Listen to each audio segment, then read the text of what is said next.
Welcome to Lou Palumbo's Between the Lines. Problem solving for our future. Lou. Common sense, logic, and reasoning. Lou. The man that can't stand hate and animus. Lou. Stimulating the thought process of America. Lou. Where being right is not political, it's factual. Lou. Providing real solutions in real time. And now, here's your host, Lou Palumbo.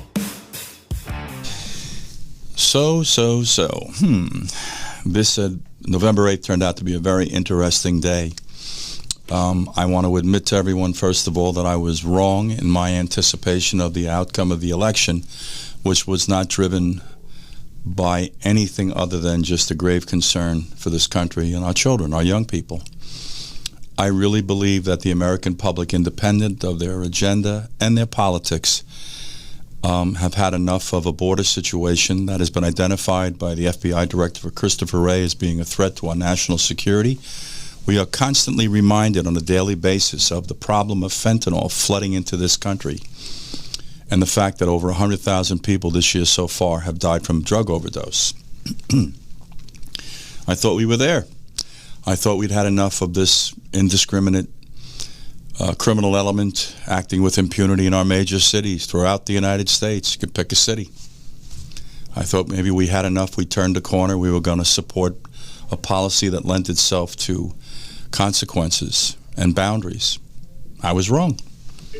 I thought perhaps people would realize that shutting down the Keystone Pipeline a day or two into the current president's current office, which has caused you ridiculous increase in your gasoline prices, among other things, and home heating oil, we'd had enough. I was wrong. I thought the overall economy impacted by $5 trillion of spending, which I'm going to get into very shortly with a young man by the name of Nick Lewin, who's, I would say, extremely smart as to finance. We'll get into it with him. I thought we had enough. I was wrong. I thought that our foreign policies, especially the one currently witnessed by this withdrawal from Afghanistan, where we left $85 billion of armament, weaponry, abandoning Bagram. We'd had enough. I was wrong.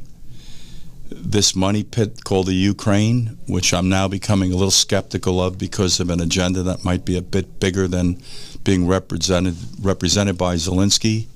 I just thought we were smarter. And that doesn't mean that I'm anti-Democrat. I just think that the agenda today, in general, on the Democrat side of the aisle is not healthy for this country. There's no other way to say it. And you're living it on a day-to-day basis. So I was wrong.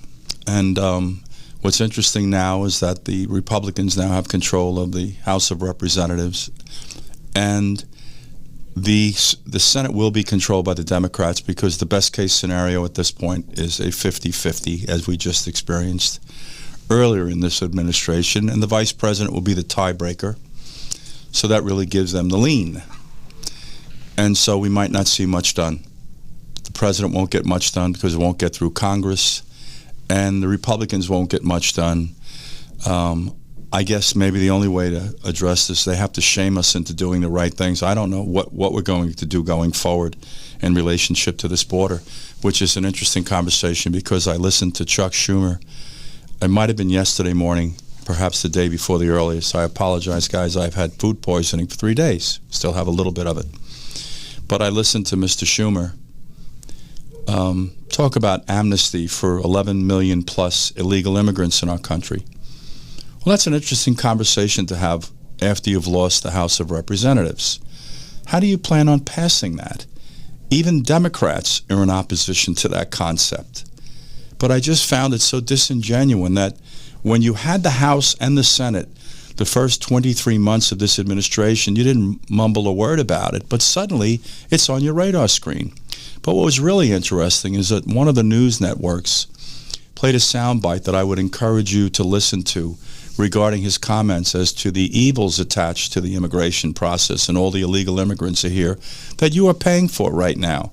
By the way, just to give you a chuckle, we're putting them up in hotels in Midtown Manhattan at the expense of the taxpayer. Something else you might find interesting. On Randall's Island in New York City, which is a location, it's an island where they conduct a fire academy for the New York City Fire Department. They constructed some, I would say, rather elaborate tents with flat screen TVs and Xboxes and cuisine to the liking of its occupants, which is primarily Central and South America. And they now abandoned that, $300 million. What's so funny is, or not funny, is that we have homeless people and mentally ill people living all over the streets of New York. Wasn't afforded to them. Just a question. Not trying to be contentious. I'm just asking a legitimate question. You know, the other issue at hand right now is, what are we doing about all of our veterans that are living on the streets? We're worried about, you know, the people illegally entering the country and speaking to their merit of being here, which is, I guess, the logic or the rationale and accommodating them, but we don't do this for our own veterans. We don't seem to be making progress in any way, shape, or form. This most recent bill that commingled gun legislation with mental illness and additional security at schools, didn't see any manifestation of that. I've heard of no funding that's been put to use. You know, we're in a little bit of a quagmire here, ladies and gentlemen, and I ask you not to be so cavalier as to take this country for granted. Because if you don't think we can lose it, please pay attention quite closely, because we're in the process right now. We are so divided in this country that I believe our hate drove us to vote against what's in the best interest of our children. If any parent believes what's going on in your major cities, this impunity in which the criminal element acts under, is good for your children, their future, their ability to work in that city in the future, you are grossly mistaken. If you think what's going on at the borders is in the best interest of the future of this country, you're grossly mistaken. You know, and that affects your children. And it kind of goes and goes and goes. I don't know what to say. I won't say that the election was disappointing. I would say it was disturbing. Because I just thought, independent of your politics, your agenda, whether you like a candidate or not, you loved your children more than you loved your politics and your agenda. And apparently you don't. And I defy anyone who would like to come on set with me, studio, however you want to do it, to have a conversation with me and explain to me the merit of the foreign policies and the domestic policies that this country now has. Because there is none. You know, and then I watched the president. I'm not anti-Joe Biden. I'm just pro-truth. But I watched him so smugly comment about what a successful midterm election this was. You are destroying this country, and you think this is a time to celebrate? You know, I really got to tell you guys, you better get off your haunches and start becoming part of the solution. And stop taking this country for granted. And stop being distracted by your, you know, quest of the newest flat screen TV or cell phone or an electric car, which I don't understand how we're ever going to transition, because we can't meet the demand of electricity and there aren't enough charging ports, even though Buttigieg is his correct name, excuse me, almost 2 years ago came out and said they were allocating $5 billion for new ports to be installed. They haven't started. And we're still having a transportation issue, guys. I flew in over John F. Kennedy Airport. There were at least 15 container ships offshore. I don't know where to go with this conversation with you, but we're in trouble. That's all there is to it. In any case, we're going to take a quick break. I'm going to come right back to you. We're going to introduce this gentleman, Nick Lewin. I think you'll be impressed as to how smart this young man is. We'll be right back. Stay with us. Instacart, another interesting concept. You can go to your favorite grocery stores, sign on to their application without leaving your home, the comfort of your home. Just pick out the items you'd like. They'll assign a personal shopper for you and deliver them to the point that you would like them delivered to. Another great concept, very user-friendly, and I'll be honest, we use it also. It's very effective, and they're very, very good. They're very on point. We're back, ladies and gentlemen, and now I want to speak to you a little bit about our guest today, Nick Lewin, who I happen to know personally, and I want to warn you, he's a friend, and I consider him a close friend. He's been a major supporter of many of my efforts, including this podcast, to give credit where it's due. But I'm going to ask Nick some real interesting questions about the economy, how we got here, what the future could possibly be, and if there's a road out. You're going to be shocked as to how smart this young man is. He does have his own, I guess it's called an investment company. crown predator. I'll let him explain to you a little bit about what that is. I'm going to ask him questions as to this crypto issue we suddenly have dropped in our lap this week. I'm not quite sure where Nick stands on that. I don't know how or if he's been invested financially or even with interest in the crypto problems, but we're going to get into that with him shortly as soon as we can get him on air. And I'm really interested in starting this conversation with him because he'll explain to you in very simple terms where we are and how we got here. And the big question is, guys, as I always remind you, it's about problem solving and the road back. That's what we need to do. We need to get on the road back. Stop criticizing one another. Stop demeaning one another. Stop ridiculing one another. Learn from the mistakes and start to move forward. And that's the art of the game at this point. So that being said, we're going to take a quick break. We're going to bring Nick right in. Just bear with us and stand by. So let me tell you a little bit about Buzzsprout. Very interesting concept. Basically, it allows you to set up your own podcast. One of the most advantageous things about using Buzzsprout is it's user-friendly. So I encourage you highly, if your inclination is to create your own podcast, please look into Buzzsprout. And by the way, we use it. Hello? Nick Lewin. Nick, how are you? Good, what's going on? Nah, not too much, buddy. I'm glad you took some time to join us because if there's anyone that knows how busy you are, it's me. And, you have a rather interesting life. Mine was somewhat like yours before I got married, but I don't think to the extent because I don't know anybody that globetrots the way you do. You and I, Nick, know each other, and I've already explained to people that, I consider you a good friend and you've been a wonderful supporter of this podcast. And the reason that I was so interested in having you come on because I believe you can, in simple terms, explain a little bit about the finances that are daunting this country today. Nick, can I just get a little bit of a volume check on you? I want to make sure we can hear you clearly. Sure. Yeah. All right, that sounds good.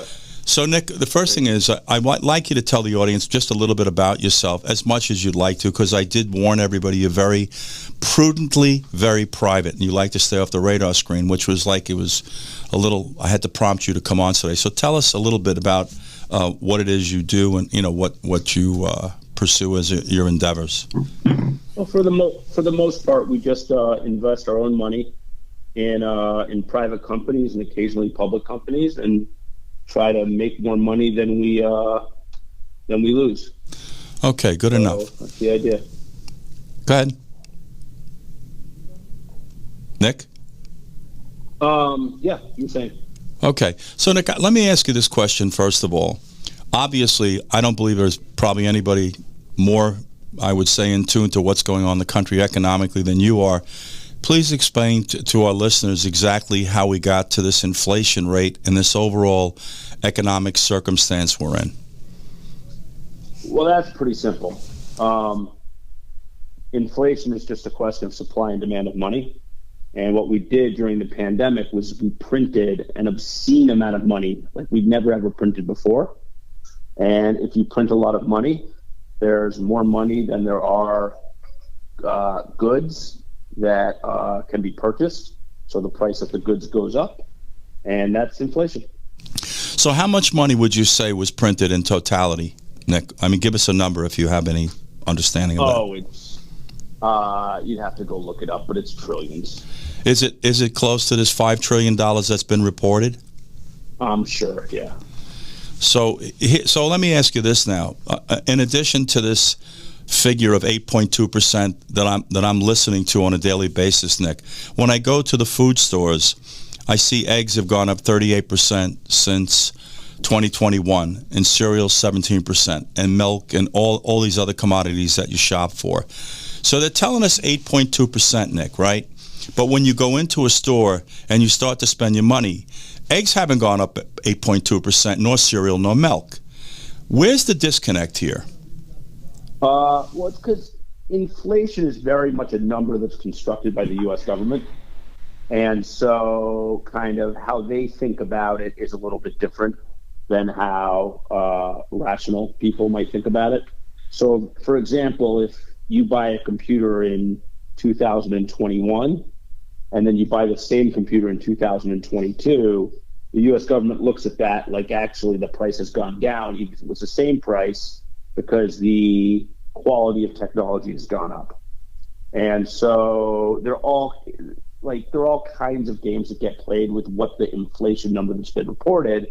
But what you do see is that inflation disproportionately affects the lower and middle class, because the price of eggs going up and the price of milk going up doesn't mean very much to rich people, right? The difference between $2 for a dozen of eggs and $3 for a dozen of eggs is zero, but it means an awful lot to people who care about their food bill and their gas bill. So let me ask you this, buddy. Would you say that it's somewhat disingenuous the way that the government, I would say, projects inflation or this new cost of living, so to speak? In other words, they're telling us one thing, that you should be experiencing inflation at an 8.2% rate. You're hearing that the wages are up like 5.3%, say, but there really isn't a gap of two or 3 points. It's actually astronomical when we really take a look at it in reality. So, is your feeling, is this a legitimate way to inform the public as to what we're to face? It's the way they've always informed the public. So it probably just needs to be taken in context. Inflation isn't just eggs and milk. It's airplane tickets and gas and computers. It's everything in the economy. So on an average basis, you really just have to think about it a bit differently. But there are certainly going to be pockets where it's disproportionately affecting your food bill and your gas bill. The other thing you have to remember, by the way, which isn't a nothing factor, is we spent the past 30 years globalizing. So we've been getting goods cheaper and cheaper from China. And part of what you've seen with COVID is an unwind of the global supply chain. Not totally, but some. And so, if you're no longer importing some goods from China and you're now producing those goods locally, you're going to see those prices really kind of move as well, because we pay whatever our minimum wage is, $15 an hour, and whatever the Chinese minimum wage is probably measured in pennies, not dollars. Yeah. So, but Nick, let me just, I hear what you're saying, and I think people really got the memo on that. It's obviously, quote unquote, more cost effective to consume commodities from China, but long term, I think that this has compromised the country, because this foreign dependency, I think, has really come back to bite us in the backside. Would you agree with that? Absolutely. Look at semiconductors, right? The world. One of the reasons we had all the kind of inflation in the cost of cars and used cars is couldn't get enough semiconductors out of Taiwan, and we've got China, which has made noise about taking over Taiwan for God knows how long. And we've got no local semiconductor industry. So if China actually went into Taiwan, we're sitting here without access to semiconductors. And you find me in a world where everything is now connected to the internet, supposedly. You find me goods that we're going to be able to buy. So I would tell you the number one economic security risk to this country is an inability to get semiconductors. And if we should be doing anything, it should be building up that local industry. If we've learned anything from COVID, I would look at the pharmaceutical supply chain and all the kind of disruption we had around getting goods because of components or the total component that comes from China. And so I think we need to take a very hard look at kind of all aspects of supply chain of all industries and make sure that if for some reason globalization stops on a dime, our economy, while impacted, is not devastated. Yeah, I just sense that this practice of sending our needs offshore has caused us, and I think you've just said it, a major problem here. It's difficult today to buy a flashlight or a battery to light it without getting it from China. And the other interesting thing about this, and this is more politically driven, I'm troubled when we have adversaries that we empower to this capacity. I know, Nick, I'm sure you heard earlier in the year that Biden blamed Putin for our increased gasoline prices and our increase of cost of living. What he's really telling me that is we've positioned the foreign adversary once again to have this type of influence in our country. I want to ask you this question: Do you think that when Biden said that was true? That Putin has that much influence in this country that he could manipulate our oil prices and our cost of living and ultimately impact the security of this nation? Do you think that was a true statement yourself? And I hate to put you on the spot politically. No, I think oil and natural gas prices are global markets. And so Putin going into Ukraine absolutely affects energy prices, and that's part of the story, but that's not all of the story. And if you think about how you alleviate that, right, it's that you don't essentially kind of, you don't do what they've done, which essentially is try and, produce as little in the U.S. as possible, right? So all the arguments over pipelines and fracking and drilling, like the more that we can produce here, the less that somebody can have an outsized influence overseas. But you'll see that with Saudi Arabia, you'll see that with Russia, that if they decide to constrict supply, of course that's going to have an impact. I don't want to go back to the prior administration because, it's such an unpopular topic, but many people have spoken about the energy independence and the fact that we were involved in exporting energy, oil, and that nature. I mean, is it as simple as him shutting down the Keystone Pipeline a day or two into this administration that has caused... I'm sorry, sir? It's many things. No, it's many things. Could you elaborate? Yeah, sure. It's Keystone Pipeline. It's fracking. It's restrictions on natural gas. It's a dozen different things. It's not one thing. So it's no such thing as single causality here. But did this all occur under this administration concurrently, Nick? Is that what we're saying? I think it's probably two things. It's partly the attitude towards energy in this country under this administration, and it's partly the fact that we printed a ton of money. So people are spending that money, and gas is kind of a commodity that's used in all kinds of things like road trips and increased economic activity. And so when you print as much money as we printed and it floods the system, you start to see prices go up. And then on top of that, you have a war in Ukraine, and on top of that, you have us shutting down pipelines, and on top of that, you have us saying, no fracking. And on top of that, you're against nuclear energy. That all adds up. I agree with you, buddy. Let me ask you this, Nick. Is there a way out of this quagmire economically, in your opinion? What would we have to do to try to course correct here? Because that's really what drives this broadcast.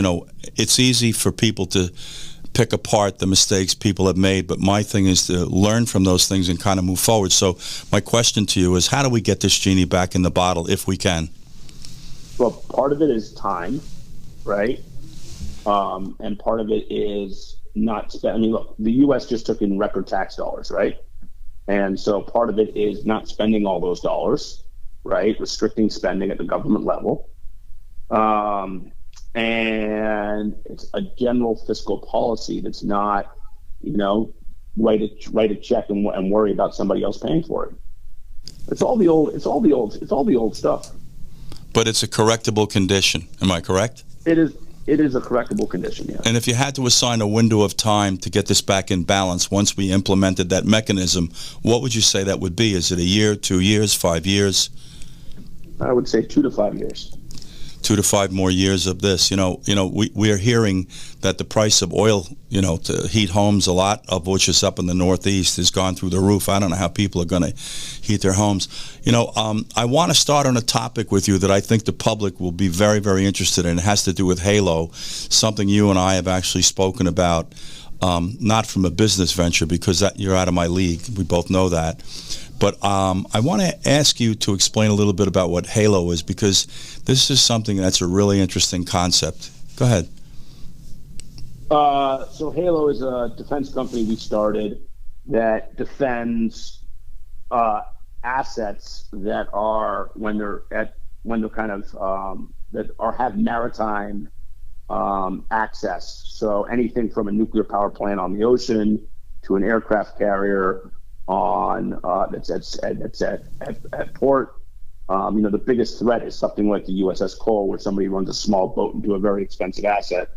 And so HALO is actually an infrastructure system that goes around a nuclear power plant or a Navy base or an aircraft carrier or an energy assets to stop idiots with little boats running into them. So explain what that mechanism, what really happens when you implement this HALO, mechanism. What does that explain? Because I know what it is, Nick, from you educating me. Explain to the public, though, what exactly takes place when you have a naval base, say, in Virginia or San Diego. What actually happens? What happens in the ocean for us, for example?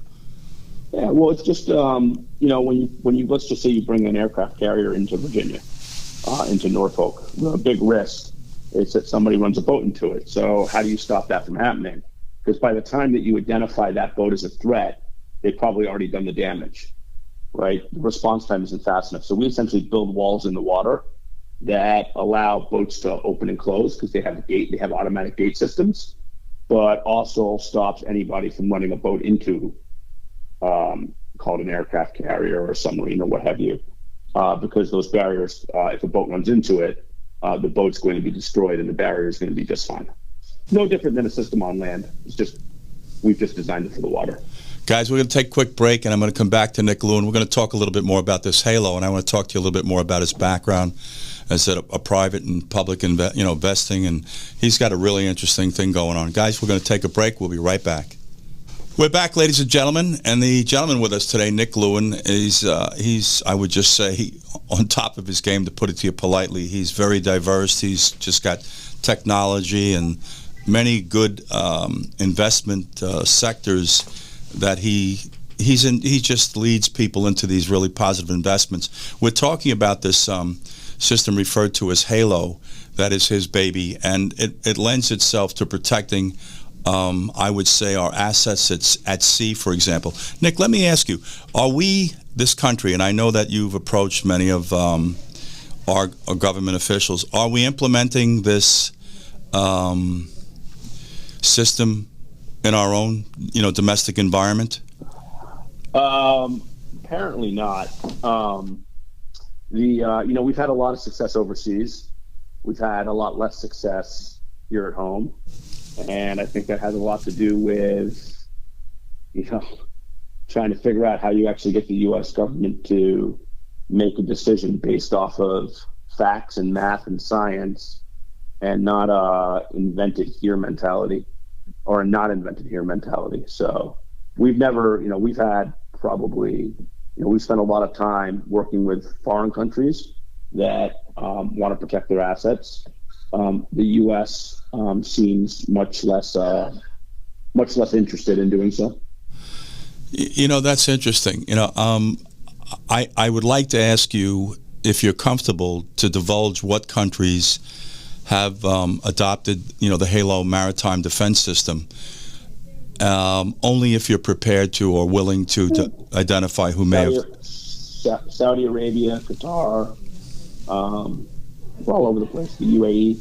But what's interesting is when you think about the U.S. government and how they think about purchasing decisions, the U.S. government operates reactively, not proactively. So if you think about something like knives on planes, knives on planes were clearly a bad idea prior to 9/11, and we did nothing about it. And then 9/11 happens, and we essentially say, okay, you can't even take a pair of scissors on a plane. Well, think about how insane that is. What's going to happen? Somebody stands up with a pair of scissors or a razor blade and says, I'm hijacking the plane. Nothing. They go nowhere because, why would they, right? Nobody's going to let them get to that cockpit. Now, reinforcing the cockpit doors made sense. I don't know why we didn't do that before. But the point is that the U.S. government, nobody gets blamed, really, for some reason, or the perspective is nobody gets blamed for operating in a reactionary way. Right. So what happens is 9/11 happens, and then we come out and we put in all this stuff in place. When what we should be asking is, well, why weren't we proactive on this thing? How did we miss it? And what you see other people do is act proactively because you don't want to find out what happens in the first place. But every time something happens like that, we all say, oh no, wow, we never could have thought of that. And the answer is sure we could have. Like, we design buildings all the time to withstand a falling plane. We just didn't do it in this case.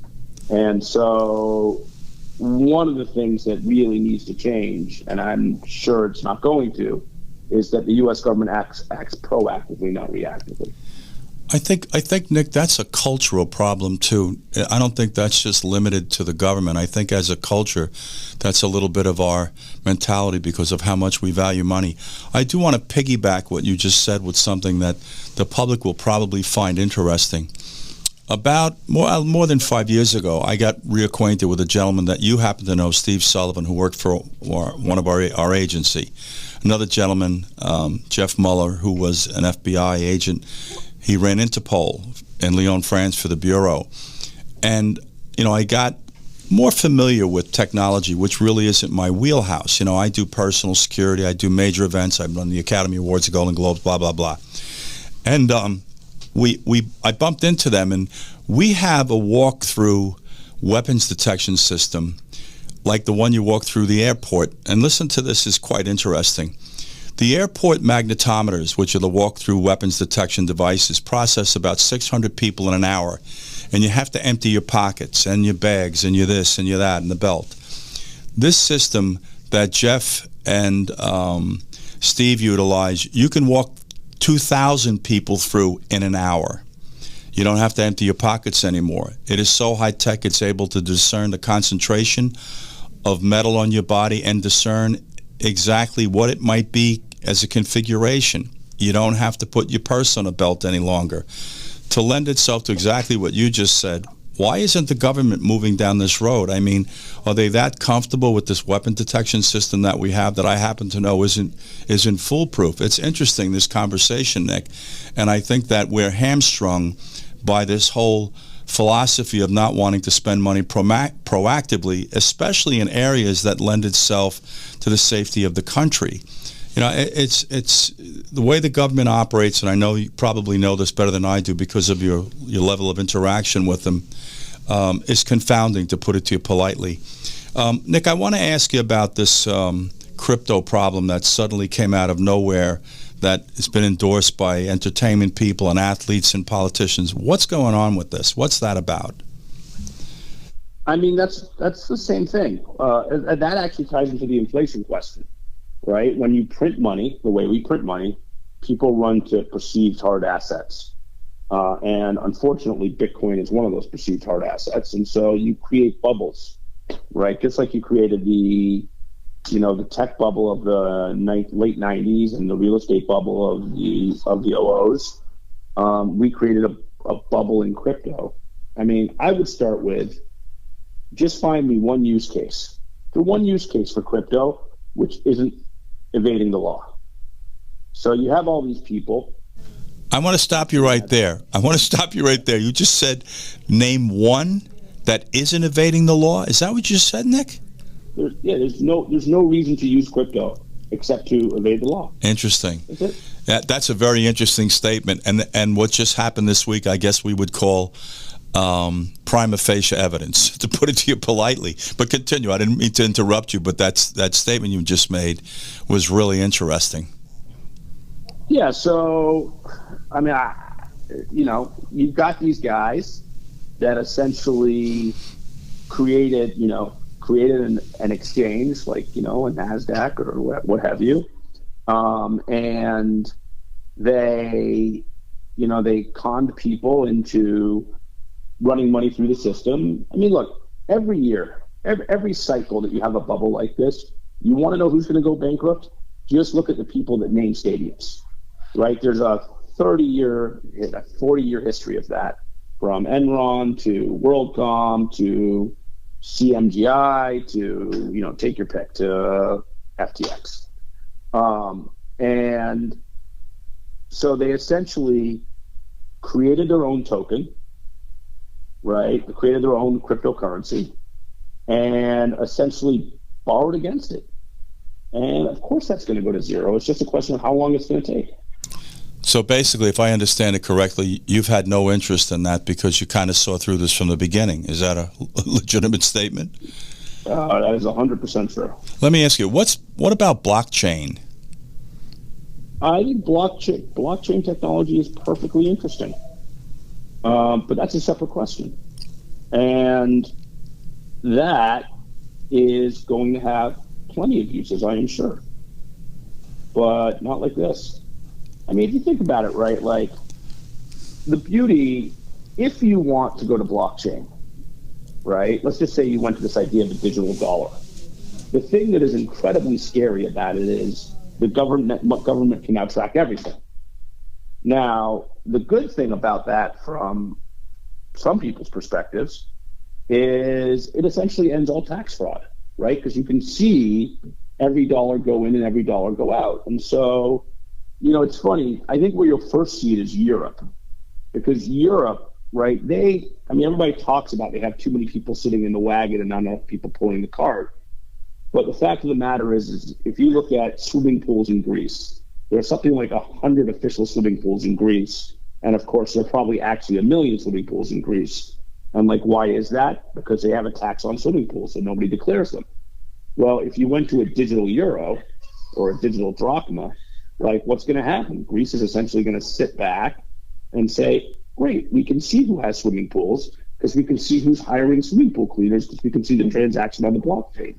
If you go look at Spain, same thing, right? I mean, their reported unemployment number, I don't know what it's at now, but it used to be in the 30s.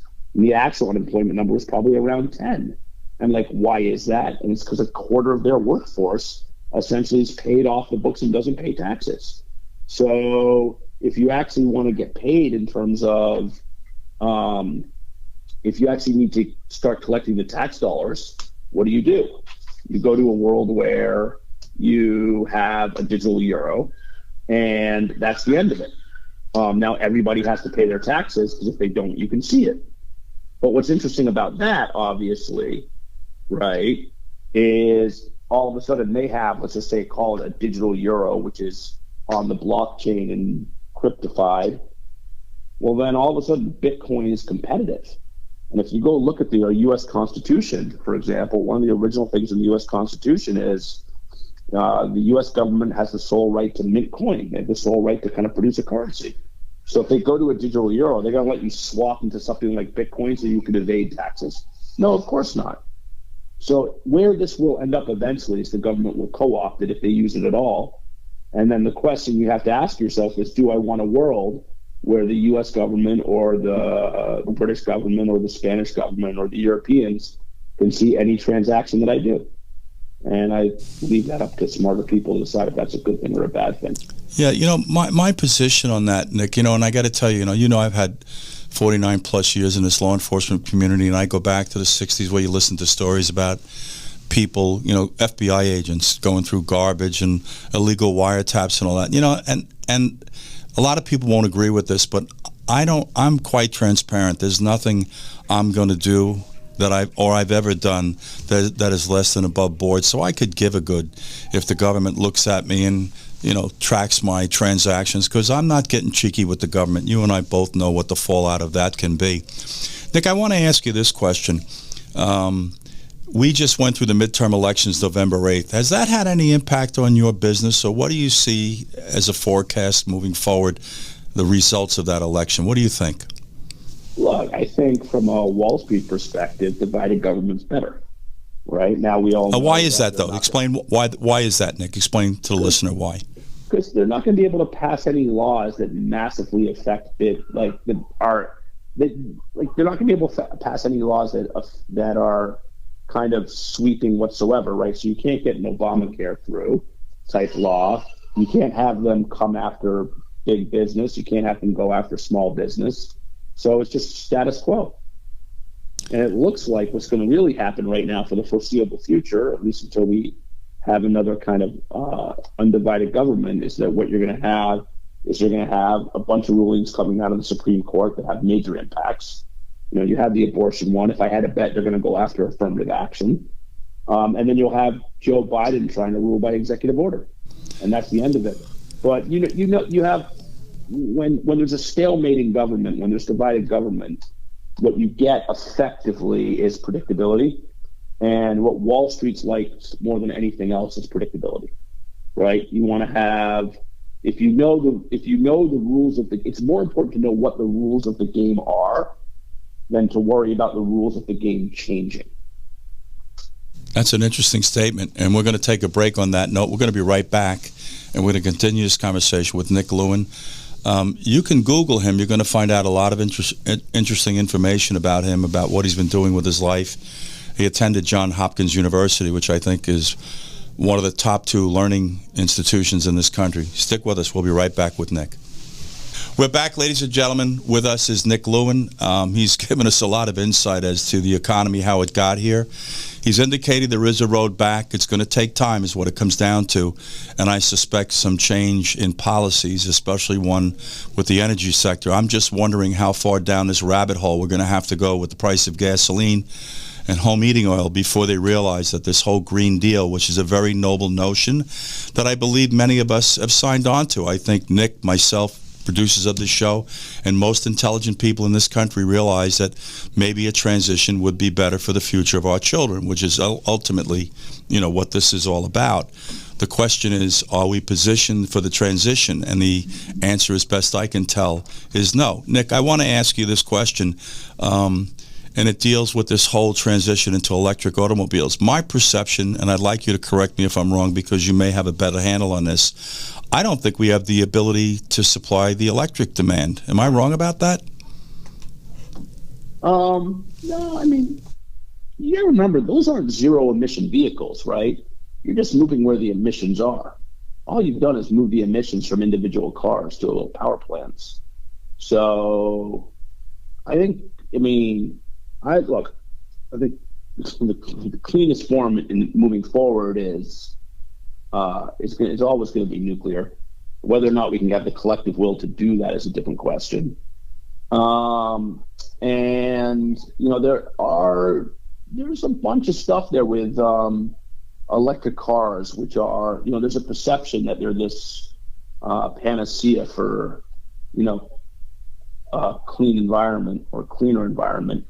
But if you look at kind of what it takes to build those and battery technology and nickel and kind of where we're go into that for us in detail, Nick, if you don't mind, because this is something that I'm having more and more discussions with people about that the public doesn't know. Continue on this topic about what's involved with the batteries, for example. Yeah, I mean, we're going to go through immense amounts of nickel. And by the way, all these batteries have to get deposited somewhere, right? And they're not exactly what you would call environmentally friendly. I think there's probably a question about, is it better than what we have today with combustion engines and kind of the pollution that you see from that? It's probably better. I'm not sure it's the only question in town, but it's probably better. But I would think that, look, the focus generally long term should be like, do we believe in clean air? And if you believe in clean air, how do we get to that place? How do we reduce pollution generally across the board without damaging the economy so people have to pay whatever it is now for a gallon of milk? Nick, this thing you just brought up about nuclear energy is interesting because it's obviously the answer to this. And what most people are unaware of is that these steam turbines are driven by fossil fuel and nuclear energy primarily, and supported by wind and solar. I know you have a very strong affiliation with the West Coast, and I've had one myself. What I find interesting is California, which recently asked its owners of electric cars not to charge them because of these rolling blackouts, which I experienced out there, having been out there since 1989. You think they'd be moving in the right direction. And I do appreciate the fact that California is geologically unstable, Nick. You and I both know that. This earthquake is a little touchy. But they do have Diablo Canyon, one reactor that's open. I don't know why they don't go to the contiguous states like Nevada and Arizona, to their leadership, their governors, and build these nuclear reactors out in these deserts that are less populated, right? They're not densely populated, and they're more geologically sound. And the technology behind these nuclear reactors are the best it's ever been. And start to collaborate and start to feed each other. I mean, is that ill-conceived? Am I naive, or is that something that's feasible? I think that's perfectly reasonable. But by the way, I would also point out a lot of this like the rolling blackouts and stuff have a lot to do with the fact that, they mandated, some percentage of energy is renewable. And so we built, all these wind farms. And, part of the problem with that is that you build all these wind farms and then, the Santa Ana winds come through or what have you. And, they can't operate with that amount of wind. So we have to shut them down. So they do rolling blackouts. If you figure out ways to encourage green energy or renewable energy that didn't involve essentially not building, more traditional power plants, you wouldn't have rolling blackouts. There's a way to do both instead of saying, oh, guess what? Like 20% has to be wind energy. And then when wind energy doesn't work for whatever reason, start doing rolling blackouts. So Nick, but your position is same as mine. Basically, we need to start to explore the utilization of nuclear energy. I've seen these wind farms outside of LA heading towards Palm Springs, for example, and you and I have both experienced these Santa Ana winds, which are horrific and extremely hot. The bottom line is I think it's incumbent upon the political leadership to problem solve this. And for whatever reason, and I've been familiar with California since 1971, they don't seem to be moving in the right direction. There doesn't seem to be any conversation. And listen, I don't think anyone is more in touch with the future of the planet and the health of the planet than I am, okay? But we have to start putting our thinking caps on, because something that's interesting is the population of this country continues to grow. I talk about John Kennedy a lot because he was an incredibly inspirational leader that led this country when the population was 180 million. From the time he left our planet to current, we bumped up over 155 million people. And with that comes exponential increase in demand. I think we would agree with that. What do you think is holding up this thought process that might lend itself to something to the betterment of the citizens of this country, Nick? I mean, does this go back to a reactive position? Because if that's the case, they've had enough rolling blackouts and water shortages in California to step up to the plate and do something about both of these. And I don't want to go off on a tangent about the water shortage, because that's just basically the byproduct of them not getting enough rain there. You and I know the weather there is absolutely phenomenal. That's the byproduct of no rain. But to go back to the question, is this the same thing? Is this like a reactive problem? I think it's a California politics problem. I think there's a reason you have people living in California in droves. Look, yeah. You should be incentivizing people to work hard and make money. That's what you should be incentivizing. And what California does and what New York does, for the most part, is essentially penalize you for success. And people don't like it, and they're leaving. That's what happens. One of the biggest problems with the political debate over the past, I don't know, call it 10, 15 years, is this kind of concept of the rich not paying their fair share, which is intellectually dishonest. It's not true. But most importantly, if you think about that for a second, they talk about the tax rate. The tax rate isn't 39%. That's just the federal tax rate. It might be higher now, actually. If you live in New York City, you're paying city and state, you're paying property. Most people I know in California and New York that are high income earners are paying close to 60%. So you tell me that's not paying your fair share, 60%. You work January 1st to August to pay the government. That is going to get people to leave. And it's going to get people to leave to Florida and Texas and Tennessee and New Hampshire and other places. And that's exactly what you're saying. Interesting. Nick, there's another attachment to this whole issue about overtaxing the people that have worked hard and became affluent. And I think you'll agree with this, that the majority of disposable income come from the people that are making money. So if we continue to tax them heavily, at some point they'll pull back on spending, and that will impact the disposable income circulating through the economy. In other words, that's where correct me if I'm wrong, but that's where the money's being spent, with the people that have the money to spend it. Is that not a logical thought? Yeah, of course. You want to incentivize people to do well. And, it's really like, they talk about millionaires and billionaires. The billionaires are functionally irrelevant. There's whatever that number is, a couple thousand. It's irrelevant. It's irrelevant, right? But what you really want to do is incentivize people to do well, and incentivize them to be able to put money away and be able to reinvest. And we continue to do the same thing, which is, blame them rather than kind of reward them, or at least incentivize them. And you keep doing that, you're gonna get what you're getting, which is kind of this insanity. There's also another problem there, by the way, which is the kind of businesses we build today scale in a way that we've never had before. And so you do have, to some extent, these tech businesses being created that are very focused on driving profits to the owners. That probably is a secondary issue, but also important. Let me ask you this, and this will kind of be my final question, and it's a little bit loaded, but what would you tell the audience the best long-term investment might be, and what sectors are stable, and which ones you are particularly interested in? I think that's relatively proven at this point, which is you should if you're younger, you should be more in stocks. If you're older, you should be more in bonds. And if you're going to be in stocks, you should not try and pick individual stocks.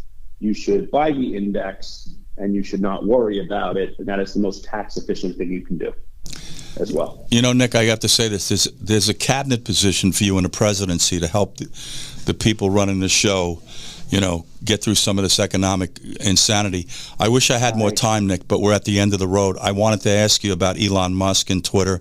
I wanted to ask you what was going on with Amazon. I want to continue to probe you and get some insight. And ladies and gentlemen, we're not trying to spoon feed you. We're trying to give you food for thought. Nick has provided a lot of insight today as to the economy, how it got here, if there's a road back, mistakes that have been made, and just to understand a lot of the I would say, sectors that are impacting our lives. Nick, I thank you so much for taking the time. I don't think people realize how busy you are, and for you to give us this hour was incredibly gracious of you and very much appreciated.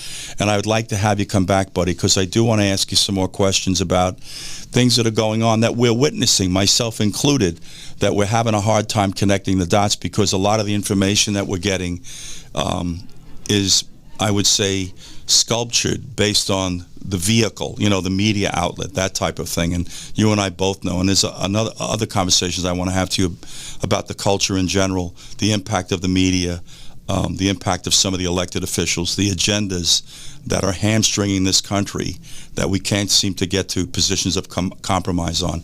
But promise me you'll come back, buddy. Whenever you want. Sounds good, bud. Thank you so much, Nick. Ladies and gentlemen, this gentleman, Nick Lewin, I suggest you look into him. He's got a lot of insight. And the interesting thing is he's a young guy. He's a young man. He's not like I am, a little further down the road than Nick. But I do also want to remind you, Nick has been a major supporter of this podcast, and he's greatly responsible as to why we're still on air, folks. He's been a great friend, and I will never forget it, and I will repay him in as many ways as possible. Guys, that's it for today. Nick, I thank you, sir. Hope to speak with you soon. Thanks, buddy. Good luck. And this has been Between the Lines, and I encourage you to go to betweenthelines.tv and correspond with us. I do want to remind you about Instacart and Buzzsprout, two of our sponsors, both user-friendly. What they do speaks for themselves, and what they promise they deliver, which is very, very important. So we'll see you next time, guys. Thank you so much.